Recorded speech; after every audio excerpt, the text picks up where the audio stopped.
News और मैं हूं आपके साथ रूही नाजीरा। दिल्ली महिला आयोग की पूर्व अध्यक्ष और राज्यसभा सांसद स्वाति मालीवाल से मारपीट मामले में दिल्ली सरकार में मंत्री आतिशी ने बड़ा दावा किया है।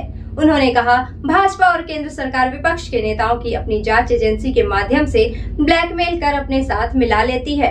स्वाति मालीवाल के मामले में भी यही हो रहा है। आतिशी का आरोप है कि स्वाति मालीवाल बिना किसी अपॉइंटमेंट के सीएम आवास पहुंची थी। आज जो वीडियो सामने आया है जिसमें वह ड्राइंग रूम में आराम से बैठी हैं, वह सुरक्षा कर्मियों को डरा धमका रही हैं। वह विभव कुमार को भी अपशब्द बोल रही हैं। उन्हें कोई चोट नहीं दिख रही। दिल्ली सरकार की मंत्री आतिशी ने आप सांसद स्वाति मालीवाल के साथ बदसलूकी की घटना को लेकर शुक्रवार शाम को प्रेस कॉन्फ्रेंस कर बड़े आरोप लगाए हैं। आतिशी ने दावा किया है कि जब से सीएम केजरीवाल जेल से बाहर आए हैं, तब से बीजेपी उन पर किसी न किसी मामले में झूठे आरोप लगाना चाह रही थी। इसके लिए उन्होंने स्वाति मालीवाल का चेहरा इस्तेमाल किया। आइए दिखाते हैं आगे क्या कुछ कहा आतिशी ने प्रेस कॉन्फ्रेंस में।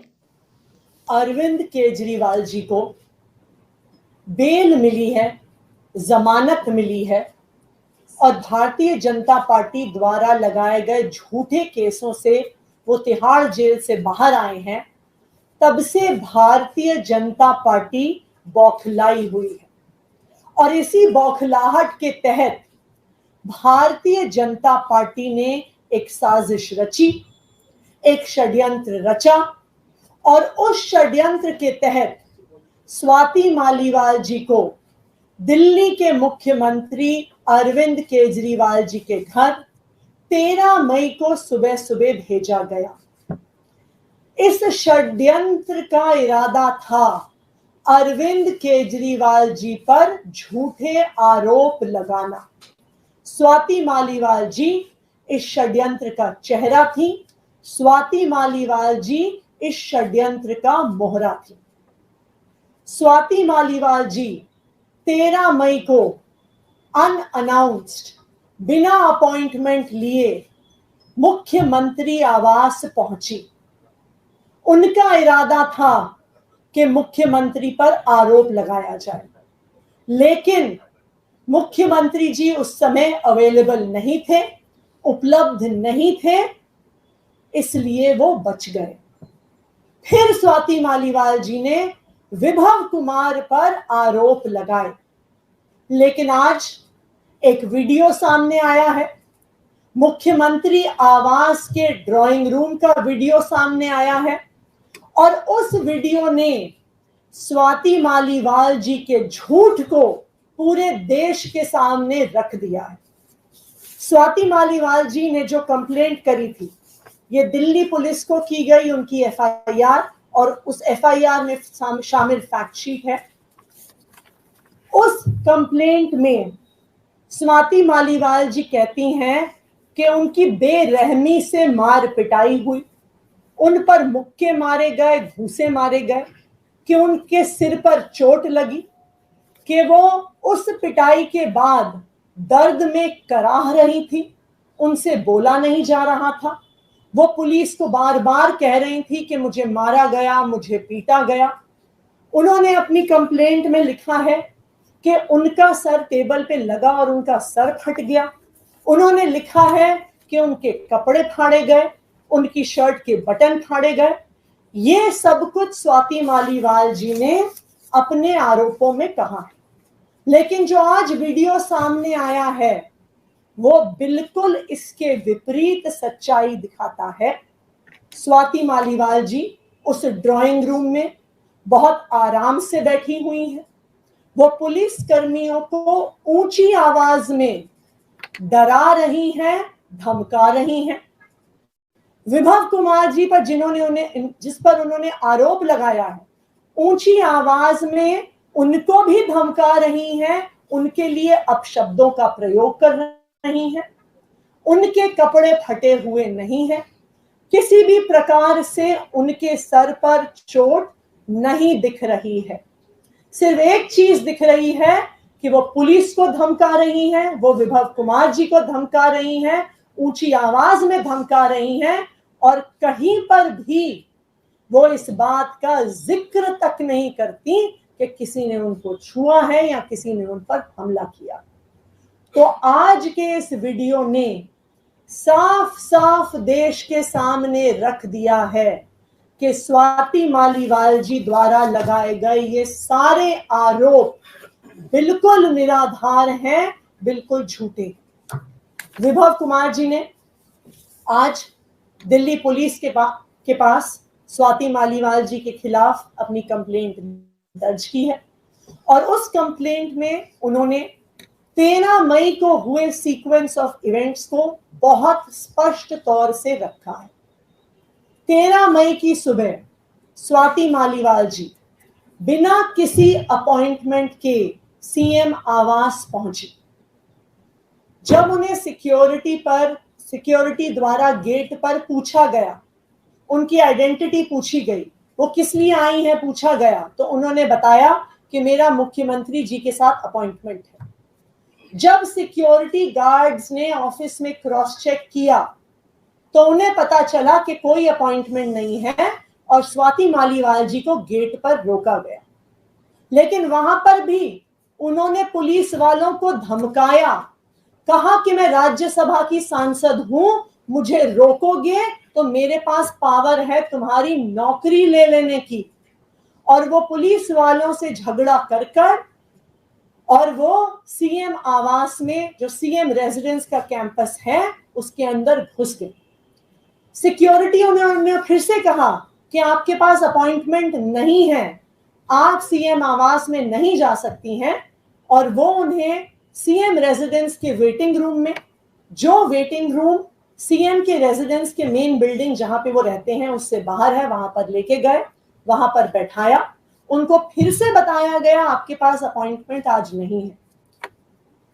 वेटिंग रूम में बैठने के कुछ देर बाद वो जोर जबरदस्ती कर सीएम रेजिडेंस के मेन बिल्डिंग में, जहां पर मुख्यमंत्री और उनका परिवार रहता है, उस बिल्डिंग के अंदर घुस गई और वहां पर ड्राइंग रूम में जाकर बैठ गई।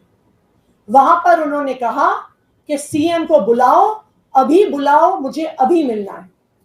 अब आप मुझे बताइए, स्वाति मालीवाल जी राज्यसभा की सांसद हैं, क्या उन्हें पता नहीं है कि मुख्यमंत्री से अपॉइंटमेंट लेने का क्या तरीका होता है? क्या उन्हें पता नहीं है कि मुख्यमंत्री के कई शेड्यूल बिजी होते हैं, जरूरी नहीं है कि वो उपलब्ध हो? तो फिर क्या कारण था जो वो सुबह सुबह बिना अपॉइंटमेंट के जोर जबरदस्ती करके मुख्यमंत्री आवास के अंदर घुस गई और बैठ गई और सीएम से मिलने के लिए जबरदस्ती कर रही? तब सीएम रेजिडेंस के स्टाफ ने विभव कुमार जी को फोन किया। 10-15 मिनट बाद विभव कुमार जी आए। उन्होंने स्वाति मालीवाल जी को ड्राइंग रूम में बताया कि आज मुख्यमंत्री जी अवेलेबल नहीं है, वो मिल नहीं पाएंगे। उसके बाद स्वाति मालीवाल जी ने विभव कुमार जी से ऊंची आवाज में बहस करनी शुरू कर दी। उन्होंने कोशिश करी कि वो ड्राइंग रूम से निकलकर घर के अंदर के हिस्सों में जाने की कोशिश करें। विभव कुमार जी उनके सामने खड़े हो गए और स्वाति जी को अंदर नहीं जाने दिया।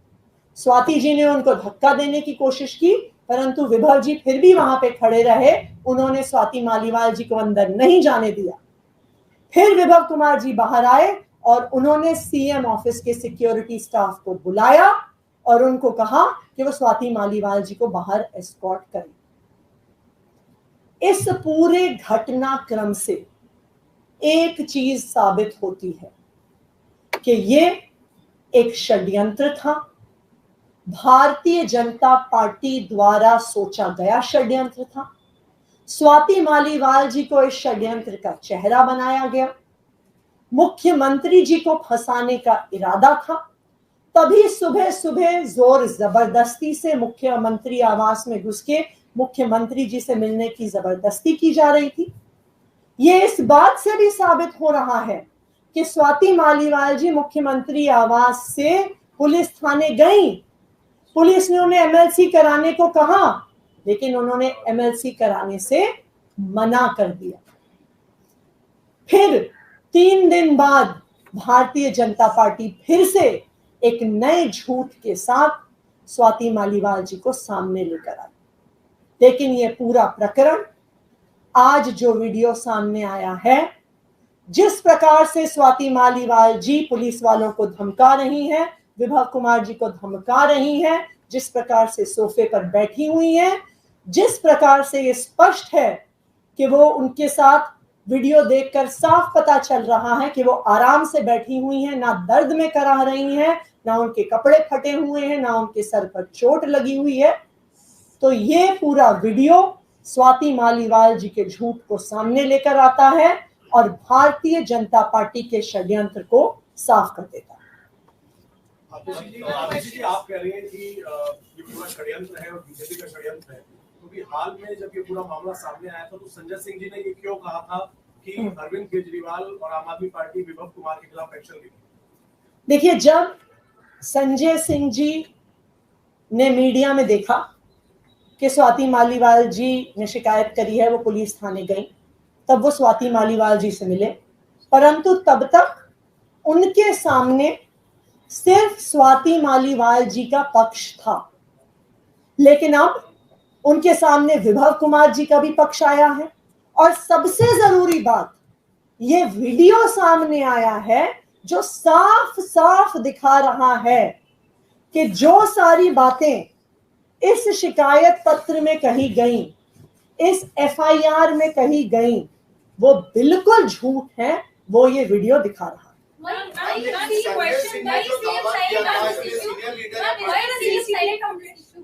सॉरी, देखिए, इस पूरे जो आपका ये सवाल है कि क्या संजय सिंह जी ने क्या कहा, क्या एक्शन लिया, इस पूरे मुद्दे पर संजय सिंह जी को एक ही पक्ष उपलब्ध था। अब दोनों पक्ष हमारे सामने उपलब्ध हैं। ये वीडियो ना सिर्फ हमारे सामने बल्कि पूरे देश के सामने, ये वीडियो साफ कर देता है कि स्वाति मालीवाल जी ने जो कुछ कहा वो साफ साफ झूठ था और अब जो ये झूठ है वो पूरे देश के